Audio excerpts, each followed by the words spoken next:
All righty. Clock on the pew says it is about that time. Get Jerry and Wanda to hustle along. And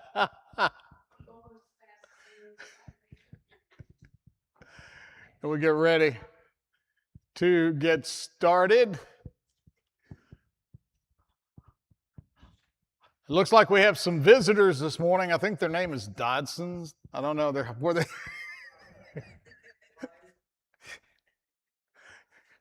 Let's say, how many days were y'all gone? 30 days. Okay. All the pictures I saw looked like they had a really good trip. So, but it's good to have them home. Prayer list this morning. Let's see. Tommy is at home, I believe, and continuing his recovery. That's a lot to recover from with the surgery that he went through. So, but he is at home. My sister-in-law, Cindy, is home from the hospital. She's doing better. She's going to have a pretty long recovery. Okay, Barbara's sister-in-law, Cindy, is home from the hospital and will have a pretty long recovery. I had a chance last night to speak to Riley Owens' mom. I saw her at the Meet the Tigers thing last night. Got a chance to talk to her. Riley is recovering, continuing her recovery. Her mom did say mentally she's pretty good in place right now. They're hoping to get her fitted with some prosthetics not too far down the road. And she said Riley wants to come home. She wants to help coach volleyball from a wheelchair. So, but I mean, this is still a ways to go. But considering where she was 3 or 4 weeks ago, young lady has come a long way. Oh. Steve Page, Bird Dog, that was Debbie Scott's brother. All right, so Bird Dog was Debbie Scott's brother-in-law. Okay. I'm sure most everybody knows that Bird Dog passed away. Anybody else? Anybody that's not on the bulletin list? Yes. Praying for Charles Hunt. I haven't heard any update this week, but the last that I did hear, he was making some improvement. Okay. And also, my supervisor at work, Destiny, she has a blood clot in her chest, and Oh. trying to resolve it with medication. So Okay. she's a lot younger than me, so please just don't keep her in prayers. Okay. So Charles Hunt and then Charity Supervisor Destiny at work with a blood clot issue. Anybody else?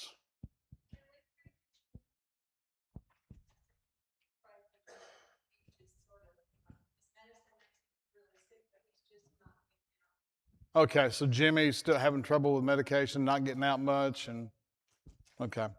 So Jimmy Stamps.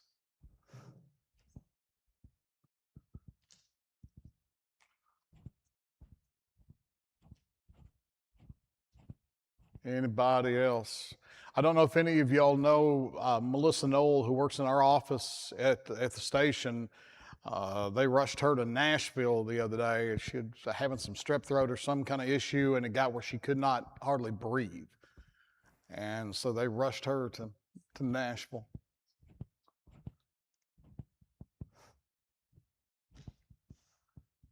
Anybody else? Mr. Pete, would you start us this morning? We'll get going with our class.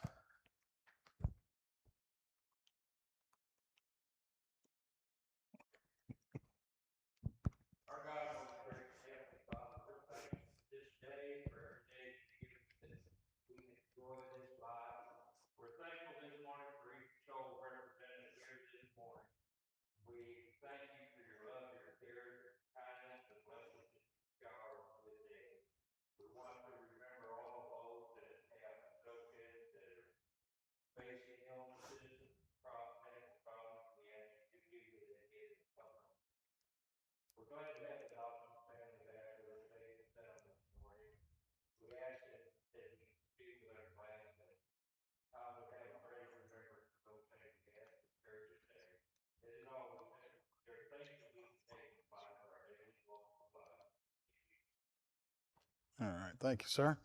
All right, been a couple of weeks, so we'll get back on track with our look at Exodus as we get going through, and we are preparing to leave Egypt as we get there this morning. So we are preparing to have the departure from Egypt, and we're going to look at a long stretch here. This takes from Exodus 12:37 through 15:21. So we have a long stretch getting ready to go here. And let's start this morning looking at Exodus 12, beginning at verse 37, going through verse 41. 12, verse 37, going through verse 41. It says, the Israelites traveled from Ramses to Succoth, about 600,000 able-bodied men on foot besides their families.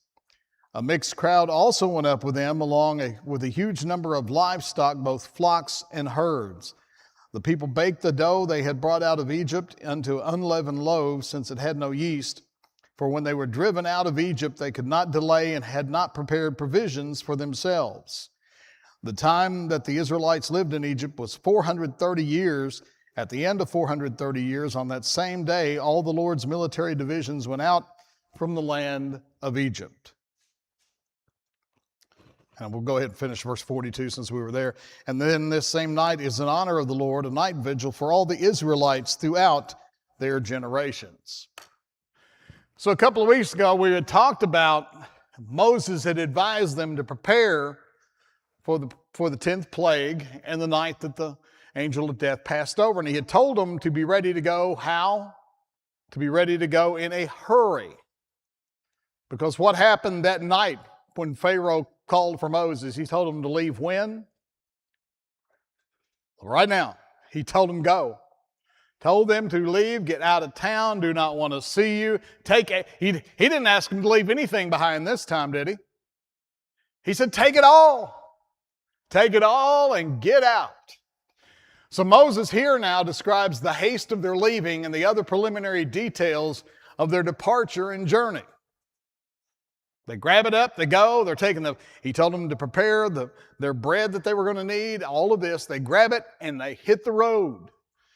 Now, imagine this. How many of you have trouble, Carla, getting 8, 9, 10 people ready to go for a trip? I have trouble getting 2 ready to go for a trip. And since Stacy's not here, I can say this. I'm not the one that has trouble getting ready. But it's hard to get people ready to go, isn't it? Now imagine somewhere probably about 2 million people. It tells us from what we just read, it was 650,000 men and their families. 2 million people. Can you imagine trying to coordinate 2 million people leaving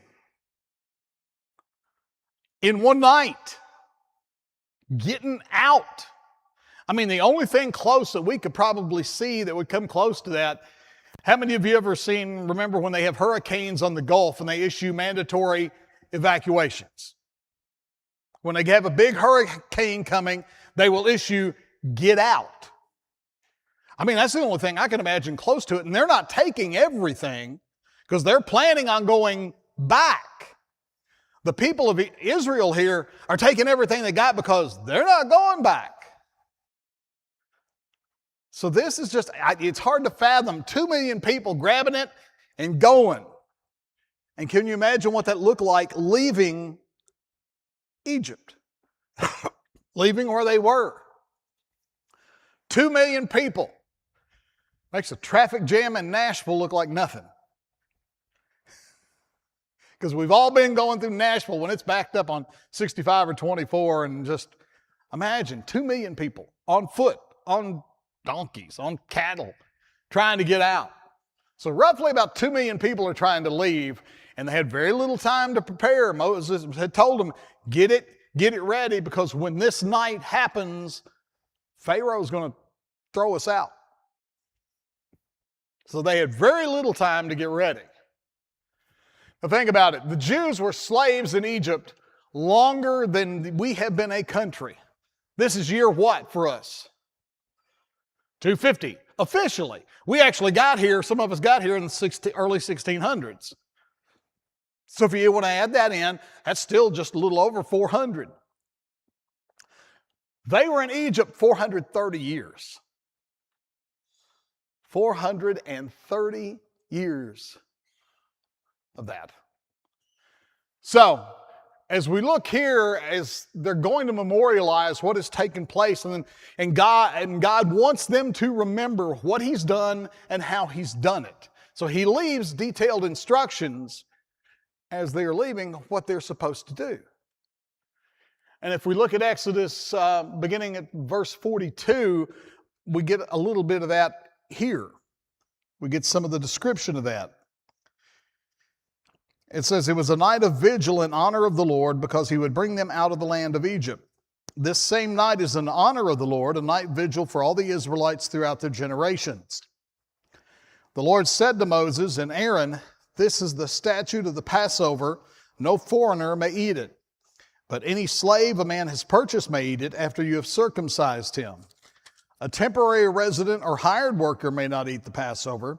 It is to be eaten in one house. You may not take any of the meat outside the house, and you may not break any of its bones. The whole community of Israel must celebrate it. If an alien resides among you and wants to observe the Lord's Passover, every male in his household must be circumcised, and then he may participate.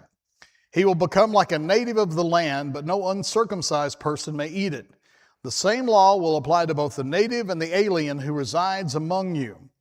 Then all the Israelites did this. They did just as the Lord had commanded Moses and Aaron.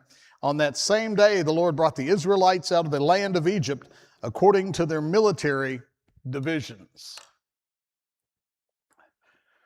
What's the first thing when you look at that as he writes about the Passover? What's the first thing that catches your attention there?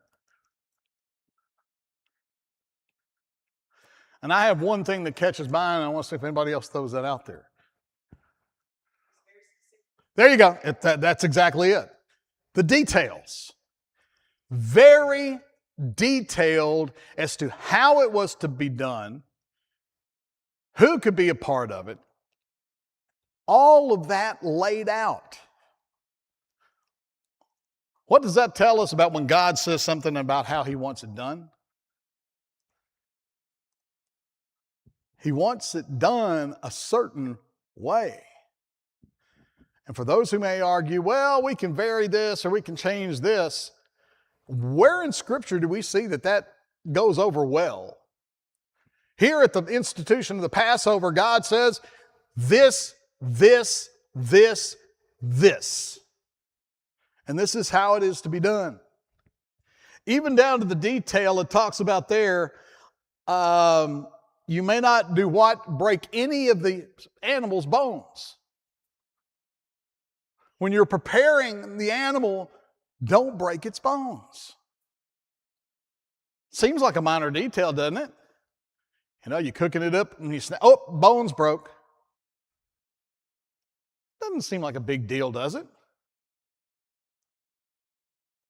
What would be here's the thing. To God, any variance from His will is a big deal. Varying from what God's will is a big deal. Here in the passage, God gives Moses the direct instructions as to the yearly observances of this meal in the future. Here's how you to do it, and you to do it this way. Did He say, just do it the first year, and then however you want to do it the second year is okay? Or does He say, this is how you to do it now and going forward?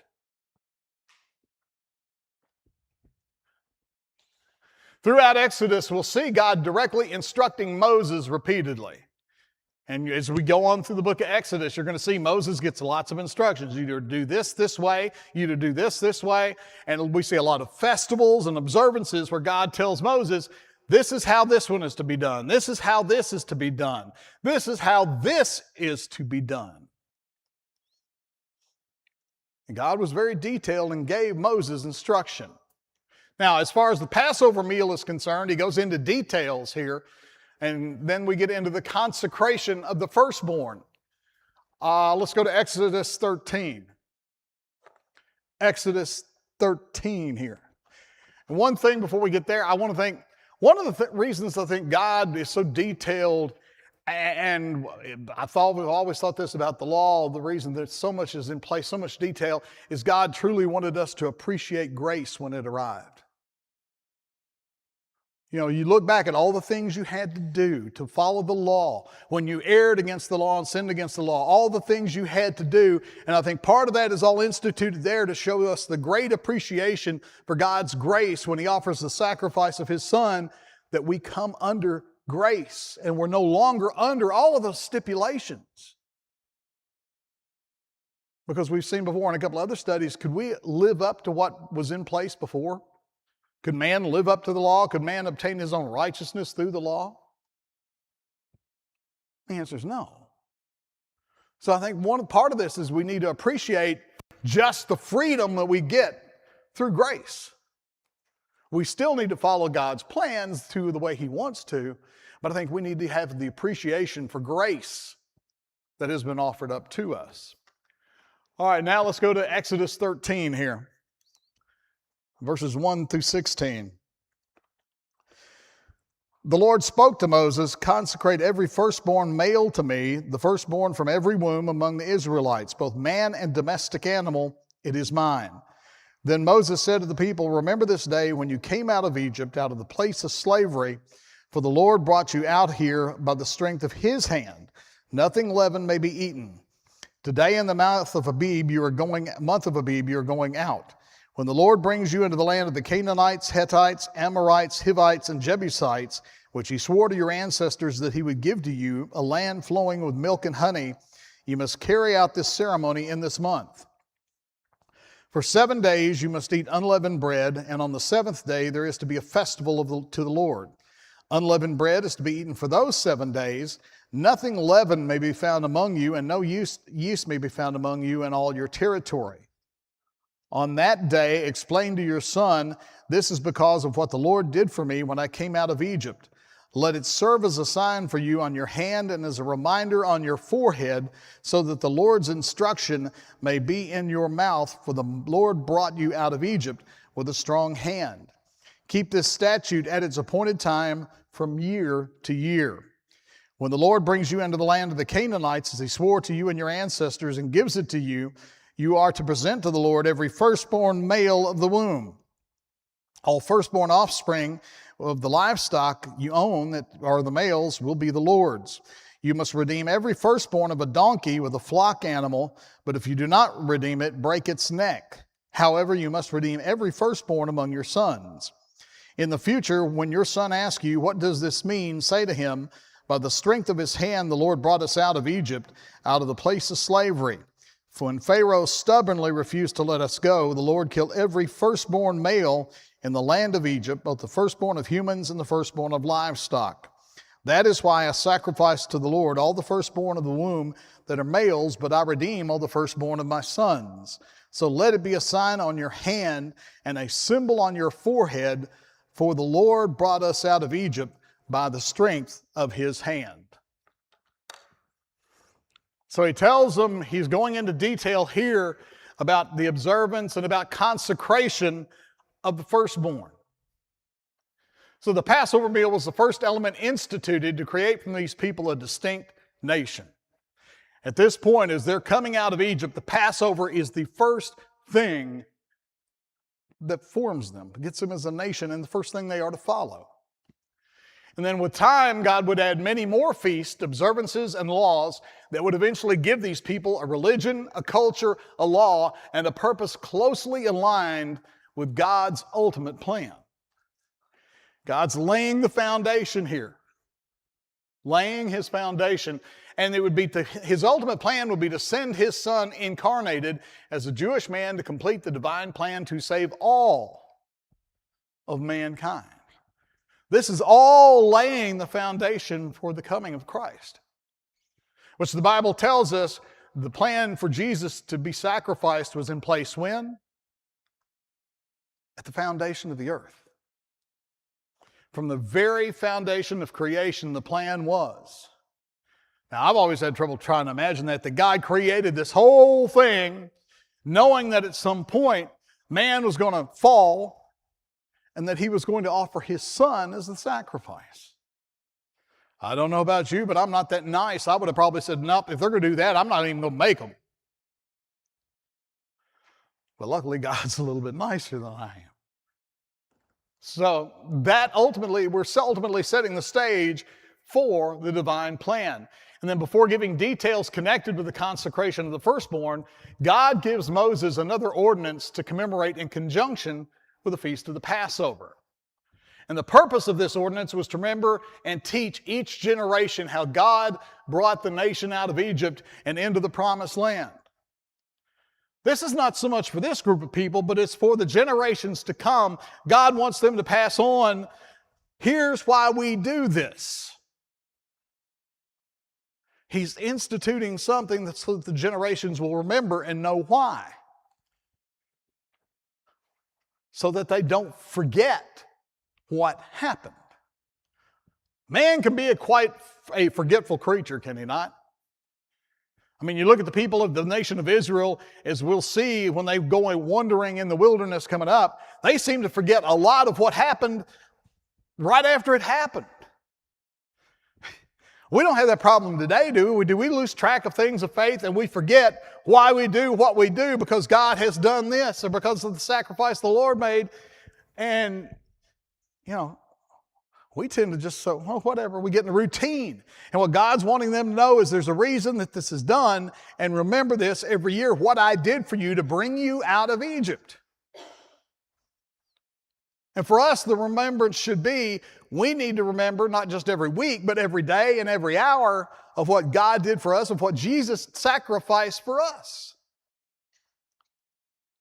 So he's trying to make sure that they remember and that it doesn't get lost from one generation to the next what happens and how he did it and what he did. God then finishes giving Moses the details concerning the offering of the firstborn male child and the firstborn male animal.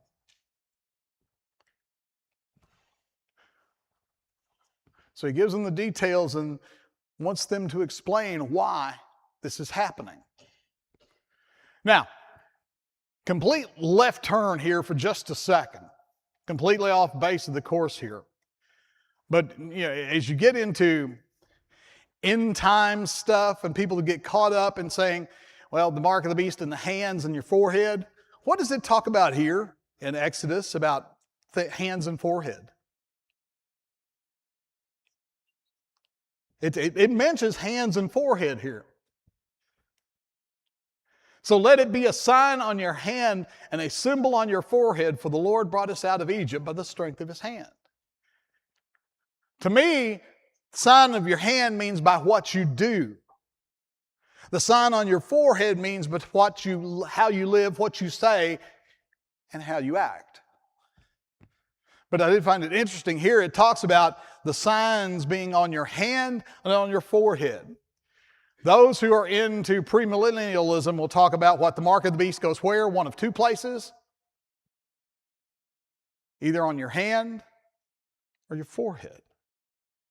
And to me, when God talks about hand and forehead, he's talking about with your hand what you do and with your forehead what you say and what you believe. But here we see this in Exodus, and I don't ever hear anybody say, well, Exodus talks about the computer chip or whatever in your hand or your head. And so, like I said, that's a complete left turn there, but it's just one of those notes I found, one of those things I found interesting. And it twice in that verse, in that stretch of verses, talks about in your hand and in your forehead, letting that be your example. All right, let's go on now, beginning at verse 11 here in chapter 13.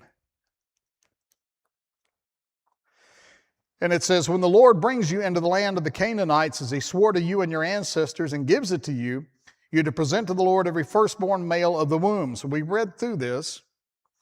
And as he goes through here, he says, you are to present the Lord every firstborn. All firstborn offspring of the livestock on what you own that are males will be the Lord's. You must redeem every firstborn of a donkey with a flock animal. But if you do not redeem it, break its neck. However, you must redeem every firstborn among your sons. In the future, when your son asks you, what does this mean? By the strength of the hand, the Lord brought us out of Egypt, out of the place of slavery. When Pharaoh stubbornly refused to let us go, the Lord killed every firstborn. And again, as we read that a while ago, we get through there. So in this stretch, the command to devote or set aside and sacrifice to God every firstborn male and firstborn male animal is connected with what event? Excuse me. It's connected here with the Passover observance, that you're to consecrate or devote or set aside the firstborn. And since God spared every Jewish firstborn male child and animal on Passover night, those who did the blood on the doorpost, they now belong to Him. In the scripture here, God says, they now belong to me. So as the people are poised to get out of Egypt, God gives Moses 3 ordinances: Passover, unleavened bread, and sacrifice of the firstborn. Ordinances they are to keep once they get to the promised land. This is not just a one-time thing. Let's observe this as thanks as we get out of Egypt, but this is to be an observance going forward, one that they're to remember when they get to the land that has been promised to them. These will serve as teaching opportunities to remember who saved them, how they were saved, and at what cost they were saved. There was a cost for this. And again, we'll see here very shortly, as they get out into the wilderness, where does this go? In one ear and out the other. They forget. They get out in the wilderness and completely lose everything. They lose track of what God did, all of the plagues, all the miracles, how He got them out of Egypt, and they just say, "Whoa! Woe is us!" Do we ever still do that today, knowing that what God has done for us through the sacrifice of His Son and all the things He's done for us in our lives?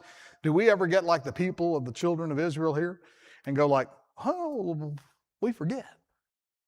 Do we forget? And then God leads the people. Let's look at Exodus 13, beginning of verse 17. Beginning of verse 17. When Pharaoh let the people go, God did not lead them along the road of the land of the Philistines, even though it was nearby. For God said, "The people will change their minds and return to Egypt if they face war." So He led the people around toward the Red Sea along the road of the wilderness. And the Israelites left the land of Egypt in battle formation. Moses took the bones of Joseph with him because Joseph had made the Israelites swear a solemn oath, saying, "God will certainly come to your aid, then you must take my bones with you from this place." They set out from Succoth and camped at Etham on the edge of the wilderness. The Lord went ahead of them in a pillar of cloud to lead them on their way during the day, and a pillar of fire to give them light at night, so that they could travel day or night. The pillar of cloud by day and the pillar of fire by night never left its place in front of the people. I think that last verse there is a bit of a powerful statement. It says it left them when? Never. God never left them, day or night, during this time. So once the instructions about the ordinances are given, Moses describes their departure and how it was guided. The shortest route for them to leave was actually a route that was northern, following the Mediterranean coastline and down into the land of the Canaanites. But what would this route have meant for them?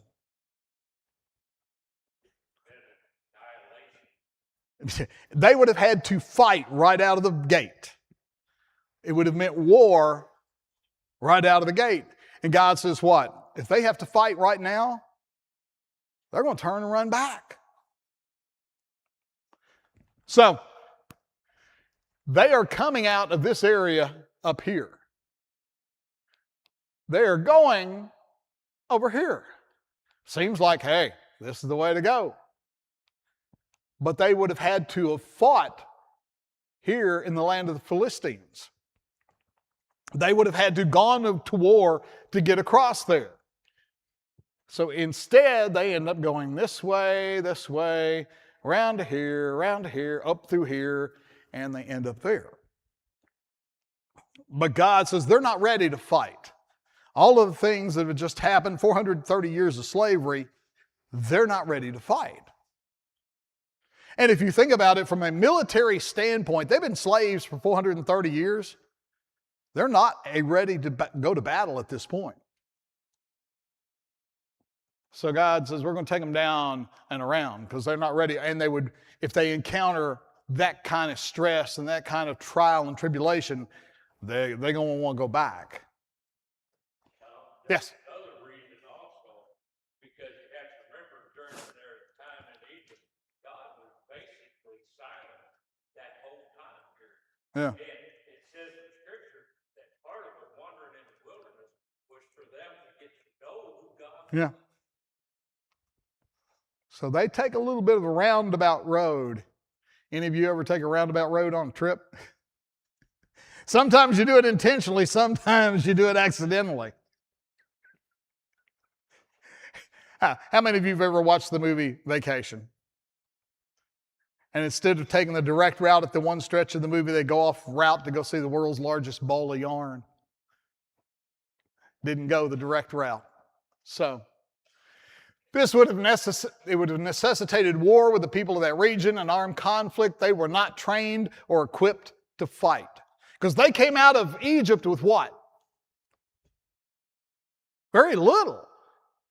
They came out with some unleavened bread. They came out with some gold and silver that the Egyptians handed them. But there's no implication they had any weapons at this point. They weren't ready.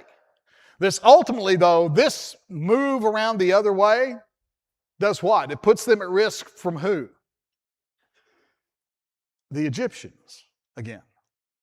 If they go direct across, well, they may have to fight the Philistines, but they're going to go the quickest way to get away from the Egyptians. But by going this route here, they are now still at risk from the Egyptians. But that also gives God one more opportunity and one final opportunity to show that He is God and that He is ultimate. And then we get the final deliverance of the people from Egypt. We get the one last blow here to Pharaoh. I don't know if we'll read that whole thing. That is a long stretch. We'll just let's talk about this because that's a lot of reading. That's a long stretch. But we know generally what's happening is they are leaving. Pharaoh decides to do what? He says, wait a minute, I'm over this. What did I do? Pharaoh decides, what did I do? Pharaoh, after recovering from the shock of losing his own firstborn son and the death of many in his nation, he realizes now he's let go how many? 600,000 able-bodied men, slaves, and the free labor.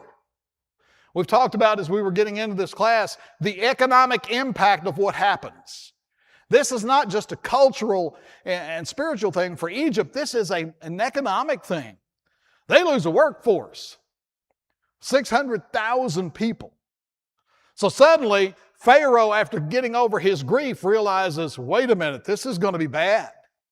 Not only have they lost the firstborn of the country, which is a big hit, there's 600,000 people who can work for me and they're gone. So Pharaoh suddenly realizes, wait a minute, this ain't going to work. So Pharaoh gathers the mighty Egyptian army and leaves to pursue, overtake, capture, or kill the Jewish slaves. Where was Egypt at this time in terms of world power structure? They were it. This was the mightiest nation on the planet, the mightiest army on the planet. And I think Pharaoh is also dealing with some ego stuff here. We talked about Pharaohs viewed themselves as gods, and he's like, I've really been done this way? Pharaoh's ego is now hitting him again. And we saw a lot of Pharaoh's ego all the way through the plagues, but I think now Pharaoh's going, I can't believe I did this. This is not going to sit well. And Pharaoh, I'm sure politically, is looking at his future going, somebody's going to kill me after this happens because we are going to be a weakened nation. And what happened to weakened leaders in that time and era? Usually a commanding general or something snuck up, took them out, and they took over. So Pharaoh is now in a bind. And then let's look at verses 1 through 4 here as we get into this a little bit. Now we'll break it down to sections. Then the Lord spoke to Moses, tell the Israelites to turn back, camp in front of Pi-hahiroth between Migdol and the sea. You must camp in front of Baal-zephon, facing it by the sea. Pharaoh will say of the Israelites, they are wandering around the land in confusion. The wilderness has boxed them in. I will harden Pharaoh's heart so that he will pursue them. Then I will receive glory by means of Pharaoh and all his army, and the Egyptians will know that I am the Lord. So the Israelites did this. You know, had it been for God's plan, a lot of those Israelites would have turned around and willingly went back. Yep. So God tells Moses what he should do in positioning the people and what he was about to do about it. This reminds me of when you hear the fight about Muhammad Ali and George Foreman, where Muhammad Ali used the rope-a-dope. This is what God's doing here, is he's doing a rope-a-dope with Egypt. He is setting the people of Israel up to make it look like they don't know what they're doing. So Pharaoh's going to look at it and goes, they're lost. This is going to be easy. So God lures Pharaoh into this. God directs Moses to take people south and camp right beside the Red Sea. He predicts that Pharaoh will see this as a sign of what? Confusion. Pharaoh's going to look at this and go, they don't know where they're going. This is going to be really quick and easy. And again, Pharaoh's ego hits. Pharaoh sees this and he says, I got this. I got this. God assures Moses that all of this is done as part of his plan to prove once and for all who is the true and living God with power. God's going to part the Red Sea and he's going to close the Red Sea. And again, we see the nature of man after this, because the people of Israel witnessed this. They don't really change for long at all. All right, verses 5 through 12. When the king of Egypt was told that the people had fled, Pharaoh and his officials changed their minds about the people and said, what have we done? We have released Israel from serving us. So he got his chariot ready and took his troops with him. He took 600 of the best chariots and all of the rest chariots of Egypt, with officers in each one. The Lord hardened the heart of Pharaoh, king of Egypt, and he pursued the Israelites who were going out defiantly. The Egyptians, all Pharaoh's horses and chariots, his horsemen and his army, chased after them and caught up with them as they camped by the sea beside Pi-hahiroth in front of Baal-zephon. As Pharaoh approached, the Israelites looked up, and there were the Egyptians coming after them. The Israelites were terrified and cried out to the Lord for help. They said to Moses, is it because there are no graves in Egypt that you've taken us to die in the wilderness? What have you done to us by bringing us out of Egypt? Isn't this what we told you in Egypt? Leave us alone so we may serve the Egyptians. It would have been better for us to serve the Egyptians than to die in the wilderness. And if I'd have been Moses at that point, I'd said, you're right. This is just a foretelling of how they're going to act all the way through the wilderness, isn't it? Every time they get in a little trouble, they say, you brought us out here to die. And now they see this army, and this would not have been a small sight they're seeing. 600 of their big chariots, all of the rest of their chariots, all the army, and the people of Israel look back, and you can see this coming. This would have been, you could have seen it, you could have seen the dust, you could have seen, this was a big, big situation here.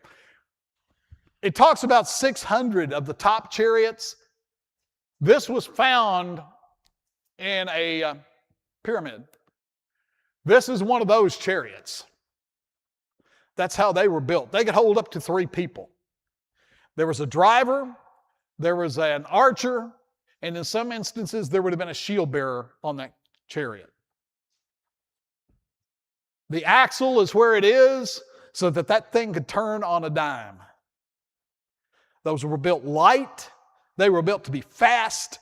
They were built to be an attack vehicle. Sort of like what we think these are when we see them flying around here. Anybody ever see one of those around here?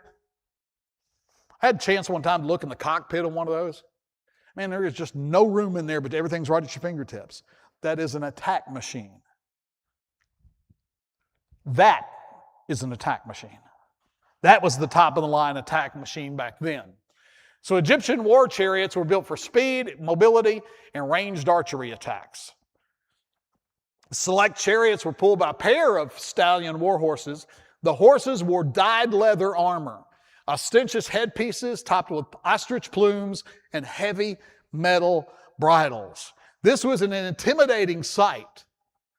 When you see a horse dressed better than people are dressed, and there's, well, 2 horses pulling each chariot, 1,200 horses leading this. 1,200 horses. That's just the select chariots. That doesn't include the other chariots. That's just the fancy chariots. When 600 of these gilded lightweight war machines crested the ridge behind the Israelites at the Red Sea, they would have glistened in the sun, representing the absolute pinnacle of human power and military dread before God steps in and sweeps them away. They pop a ridge, the sun's hitting it, this gold reflecting. The people of Israel see all of these chariots, all of these soldiers, and they're coming at them. And God's going to say, whereas Pharaoh thought he had it, God's going to say, I got this. And he's going to do it in a way that you would think the people of Israel would remember for a long, long time, but apparently they didn't.